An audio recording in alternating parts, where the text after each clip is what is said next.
Welcome to this Florida-Bahamas Synod update. I am Pedro Suarez and I have the privilege to serve as the Bishop of the Florida-Bahamas Synod of the Evangelical Lutheran Church in America. And I have the pleasure of having a lovely co-host. Bishop, it's always good to be in a team with my husband. Right. I'm Ora Suarez, and we would like to share some updates from throughout our Synod. In today's edition, we have some important updates on the COVID-19 situation. So please watch this entire presentation. We want to celebrate some of the exciting things happening around our Synod this month. On October 8th, we held a Let's Talk Zoom event to discuss best practices for reopening our congregational schools during COVID-19. Here's a clip from that event. And you can see your region. Region 9 has 158 schools, and about 46 schools and centers are actually in your synod. And Corey, I'm curious, what has been the experience of the organization across the country? What you're seeing of this small sampling is really happening across the country with schools that are opening. They are seeing success, and I think these two pieces are of utmost importance when we're having these conversations, and those are transparency and communication. And don't let the learning of this conversation die, but instead may they continue to resonate with us and bear fruit in our ministries throughout this whole year of pandemic.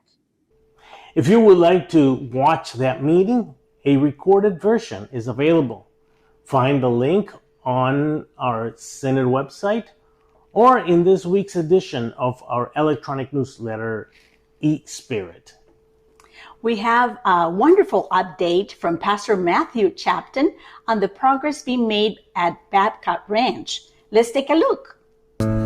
Hello friends, my name is Matthew Shapton, and today I send you greetings from Babcock Ranch, Florida. It is with great joy that I share with you that I am the pastor, mission developer called here to Babcock Ranch, the first town in the United States powered by clean, renewable energy.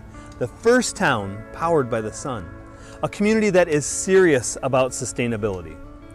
I'm here today not only to introduce myself, but even more importantly, I am here to say thank you. Thank you to all of the individuals, families, and congregations who've supported the launch of this new mission that started on September the 1st. Thank you for your faithfulness. Thank you for your generosity. So you might be watching this and asking yourself the question, how can I be a part of this new and exciting mission at Babcock Ranch? That is a great question, and I have an answer for you. First, I invite you to lift this growing community in your prayers. Lift this new mission in your prayers. Secondly, and this also is something that I'm truly grateful for, the Florida-Bahamas Synod has given focus to Babcock Ranch for the next Mission Partners 100, MP 100, Mission Partners 100 appeal that starts October the 1st and runs through February 2021. So if you are able, please prayerfully consider a financial contribution to the MP 100 appeal. This can be done on the Synod's website or through the Synod office. Your gift to MP 100 will help this new mission create a vision for what gathering together as a faith community might look like in the near future. I look forward to sharing with all of you what God is up to here at Babcock Ranch. And so until I see you again, wherever that might be, peace be with you, my friends. Thank you, Pastor Chapton. Babcock Ranch is the focus of our MP 100 efforts this season. If you would like to become a ministry partner and support Babcock Ranch, please visit our Synod website and search MP 100. We are in the middle of October now, which means Election Day is just a couple weeks away. The ELCA has been reminding our members of the importance of voting with their ELCA Votes initiative. This initiative provides faith-based resources for voters and tools to help us all engage in positive discussion with our communities. In affirmation of baptism, we promise to serve all people following the example of our Lord Jesus and to strive for justice and peace in all the earth. Voting is one way we live this out. In our country's history, Not all people have had equal access to the ballot box. From the Jim Crow era to today's restrictive voter laws, many people of color face barriers to their right to vote. As a church committed to anti-racism, we can live out that commitment by dismantling systems that deny anyone the right to vote. In 2013, the ELCA Churchwide Assembly adopted a social policy resolution titled Voting Rights to All Citizens. This resolution calls on members, congregations, and synods of this church to advocate and engage in local efforts. These include voter registration and supporting legislation to guarantee all citizens the right to vote. We live out our mutual responsibility for one another by guaranteeing our neighbor's right to vote and to participate freely and fully in society. For more information on ELCA votes, please visit the ELCA website. And remember to vote, either by mail in advance, early local vote, or in person on November 3rd. Last week, several Gulf Coast states were impacted by severe weather once again as Hurricane Delta made landfall. We have also been dealing with increasing COVID-19 cases around the world. With an update on Hurricane Delta and our current COVID-19 situation, here is our Director of Disaster Response, Jim Habermel.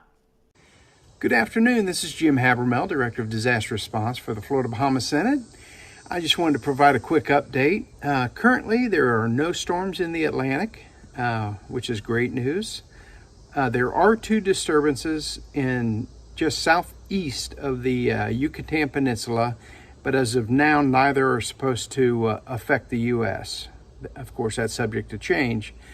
As you know, Hurricane Sally went through a couple weeks ago and did some significant damage to the Pensacola area. So please keep those folks in your thoughts and prayers as they move toward recovery. Also, the governor has moved the state to phase 3 in the COVID recovery phase plan. That means that restaurants and bars and all those things are now open to full capacity. What does that mean for the Synod? Well, that means that if you haven't already begun to worship in person, you can do so now. Also, that doesn't mean that the risk is gone. COVID is still a serious health issue, and we need to treat it as such. So please continue to wear your masks, wash your hands, sanitize, do all the things you've been doing, and make sure we keep everyone safe. That's what it's all about. Everyone would love to go in, hugs, greeting, shaking hands, but we're not there yet. And what we want to make sure is now that we are open, that we don't go backwards. We don't want to go back to virtual services only. So please, as you go forward, do so cautiously and vigilantly so as to not get anyone sick. If you have any questions or comments or would like some assistance with your reopening plan, my contact is available at the Synod website, and I'm always available at your disposal. Hopefully not disposal, but as you need me to assist you with your disaster prep and your COVID needs. Thank you and have a blessed day.